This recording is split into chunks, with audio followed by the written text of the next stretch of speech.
Buenos días, mis queridos hermanos. Les saludo en el amor del Señor y esperando que todos se encuentren bien y rogando la bendición del Señor, vamos a dar comienzo al tema de hoy. Al tema de hoy le he puesto como título ¿Cómo nos estamos presentando delante de Dios? Muchas Biblias llevan como título este pasaje Jesús y la ira. ¿Pero qué es la ira? Según el diccionario, es un sentimiento de enfado muy grande y violento. Sus similares furor, rabia, cólera, irritación, indignación, etc. Hermanos, podemos notar conforme a la lectura ya leída cómo el mismo Señor Jesucristo toca este tema y la importancia que tiene para los que estaban escuchando el tema de el enojo y la ira. Tal vez muchos de nosotros jamás le hemos dado la real importancia que tiene, pero Cristo nos lo deja muy claro. Es el mismo Señor, les dice a los oyentes que estaban reunidos ese día: ¿oíste que fue dicho a los antiguos no matarás? ¿Y cualquiera que matare será culpable de juicio? Los judíos en tiempos de Jesús sabían que el asesinato estaba prohibido por Dios y que el asesino debía ser castigado. Esto era ya cierto antes de la promulgación de la ley, y esto lo encontramos en Génesis 9:6. Y ya más tarde fue incorporado en la ley, lo encontramos en Éxodo 20:13. Pero en el versículo 22 el Señor dice: pero yo os digo que cualquiera que se enoje contra su hermano será culpable de juicio. Y cualquiera que diga necio a su hermano será culpable ante el concilio. Y cualquiera que diga fatuo quedará expuesto al infierno de fuego. Este versículo comienza diciendo: pero yo os digo, haciendo un claro contraste con lo que habían oído. Los fariseos enseñaban con sus formas tradicionales orales acerca de las Escrituras, pero Jesucristo, siendo Dios mismo, enseñaba con la autoridad del cielo, y de esa manera nos enseña el real y profundo sentido de asesinar a un hermano a través del enojo o la ira. El primer ejemplo que vemos acá es que cualquiera que se enoja con su hermano es culpable de juicio. El tema es que existen dos palabras en griego para referirse al enojo. Una se refiere al enojo que uno experimenta en un momento y luego lo conversa y se perdona y se acaba el asunto. Hay una reconciliación inmediata. Y al hacer eso estamos obedeciendo a la palabra del Señor, que dice que no debemos dejar que el sol se ponga sobre nuestro enojo. Airaos, pero no pequéis, dice Pablo en el mismo versículo. O sea, solucionemos este problema, este enojo, en el momento, en el día, que no pase de un día. Pero también, lamentablemente, está el otro tipo de enojo. Ese enojo que se deja cultivar y que se deja crecer en el corazón. Ese enojo que echa raíces, que son tan profundas que llegan hasta entrelazarse. Y ese enojo finalmente se termina convirtiendo en un rechazo. Llegamos a aborrecer a un hermano. Y Jesús dice que aquellos que rechazan en su corazón así a un hermano son culpables de juicio. Por tanto, no se está refiriendo a un simple enojo, sino a tener ira contra un hermano. La palabra del Señor es muy clara y precisa y dice: todo aquel que aborrece a su hermano es homicida, y sabéis que ningún homicida tiene vida eterna permanente en él. Tener ira en el corazón contra un hermano sin hablar o resolverlo es actuar como un homicida. También más grave es el pecado de insultar a un hermano. En tiempo de Jesús se empleaba la palabra raca como ofensa. Era un término arameo que su significado es vacío y traducido imbécil. Entonces se usaba como una palabra de menosprecio, y cualquiera que usara este calificativo era responsable ante el Sanedrín. O sea, deberían compadecer ante el Sanedrín, el más alto tribunal del país. Y finalmente, llamar a alguien fatuo, insensato, falto de razón, esta es la tercera forma de ira injusta que nuestro Señor condena. Y esta persona que ofende de esta manera queda expuesta al infierno de fuego. Hermanos, no hay error en la severidad de las palabras de nuestro Salvador. Enseña que la ira contiene la semilla del homicidio y que las palabras insultantes contienen el espíritu del homicidio. Por ello debemos ser muy cuidadosos con nuestras palabras, ya que ellas pueden llegar a destruir a una persona, pueden llegar a destruir a un hermano. Pensemos 2 veces antes de hablar. Versículos 23 y 24, la palabra del Señor nos dice: por tanto, si traes tu ofrenda al altar y allí te acuerdas de que tu hermano tiene algo contra ti, deja allí tu ofrenda delante del altar y anda y reconcíliate primero con tu hermano, y entonces ven y presenta tu ofrenda.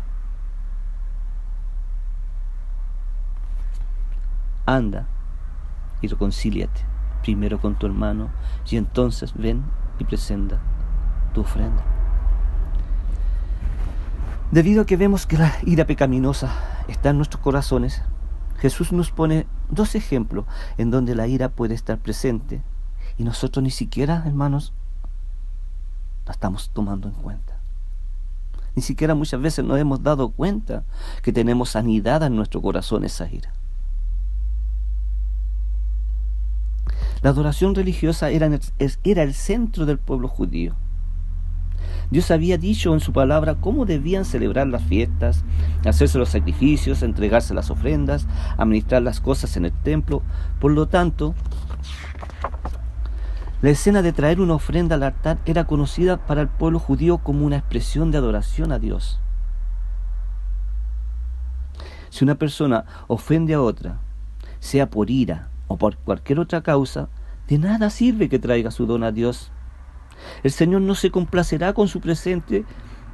El ofensor debe ir primero y rectificar el mal, y solo entonces será aceptable ese don. Hermanos, aunque estas palabras están escritas en un contexto judío, eso no quiere decir que no sean aplicables hoy para nosotros. Por lo tanto, lo que nuestro Señor está diciendo es: si vienes a presentar tu ofrenda delante de los sacerdotes, y cuando traes al altar recuerda que tienes un problema con un hermano, entonces debes dejar tu ofrenda allí y reconciliarte primero con tu hermano. Porque si no lo haces, tu ofrenda no va a servir de nada.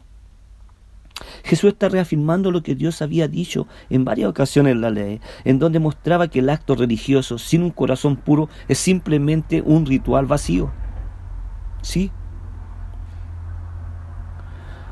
un acto religioso sin un corazón puro es simplemente un ritual vacío.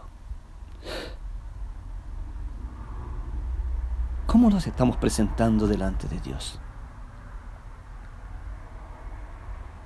Sin un corazón puro, llevando solamente un ritual vacío. Estamos solamente cumpliendo con un acto religioso. Samuel dijo: ¿se complace Jehová tanto en los holocaustos y víctimas como en que se obedezca a las palabras de Jehová? Ciertamente el obedecer es mejor que los sacrificios, y el prestar atención es mejor que la grosura de los carneros. Hermanos, deberíamos memorizar el versículo 22. Es uno de los versículos clásicos de la palabra de Dios. La obediencia debe ser primero, lo último y lo de siempre. La obediencia es la contraseña para aquellos, es la marca para aquellos que quieren servir y agradar al Señor. También podemos leer en el libro del profeta Isaías cómo el Señor llama al arrepentimiento verdadero. Hermanos, ¿cuántas veces nos hemos presentado delante de Dios sin un arrepentimiento verdadero, con ira en nuestros corazones, con rabia, celo, envidia contra un hermano, muchas veces hablando mal de este en la misma iglesia, y después, como si nada, nos presentamos ante Dios ofreciendo nuestras vidas, alabanzas y ofrendas? No sirven de nada si en tu corazón y en mi corazón no hay una pureza delante de Dios. Tal vez podemos engañar al hombre, pero jamás a Dios. El hombre ve lo exterior, pero Dios ve lo profundo de nuestros corazones. Dios no recibe la adoración de un creyente que no está en buena relación con otro. Hermanos, a veces pasa mucho tiempo en que un creyente no se habla con otro, esperando que el ofensor venga a él. Pero Dios nos está diciendo, anda y reconcíliate con tu hermano. Muchas veces el enojo o el orgullo pareciera pesar más que la palabra de Dios en nuestras vidas. ¿Cuánto tiempo llevando ofrendas vanas ante el Señor? ¿Cuánto tiempo creyendo que Dios me escucha? Hermano, ¿cuánto tiempo más tendrá que pasar para que el enojo o la ira no puedan más que la humildad en nuestras vidas? El Señor dice, no me traigas más ofrendas vanas. No me traigas más ofrendas vanas. La religión externa siempre es un manto para cubrir la iniquidad. Y esto está pasando en la actualidad. La mera religión externa siempre es un manto para cubrir la iniquidad. Y esto está pasando en la actualidad. Hermanos, los sacrificios de Dios son el espíritu quebrantado, al corazón contrito y humillado. No desprecias tú, oh Dios. Esa tiene que ser nuestra actitud delante del Señor. Hoy, mañana y siempre, hermanos. Versículos 25 y 26. Ponte de acuerdo con tu adversario pronto. Entre tanto que estás en el camino, no sea que el adversario te entregue al juez y el juez al alguacil y seas echado en la cárcel. De cierto te digo que no saldrás de allí hasta que pagues el último cuadrante. Aquí Jesús advierte contra un espíritu contencioso y de un desinterés de admitir la culpa. Hermanos, es mejor conciliarse con un acusador antes de incurrir en el riesgo de un juicio. Si esto sucede, seguramente perderemos. Mientras que hay un cierto desacuerdo entre los eruditos acerca de la identidad de las personas en esta parábola, el punto está claro. Si estás equivocado, admítelo en el acto y corrige las cosas. Si permaneces sin arrepentimiento, tu pecado llegará finalmente a alcanzarte. Y no solo tendrás que hacer total restitución, sino que además sufrirás penas adicionales. Y no te apresures a ir a juicio. Si vas, la ley te descubrirá y pagarás hasta el último cuarto. Hermano, que el Señor les bendiga grandemente.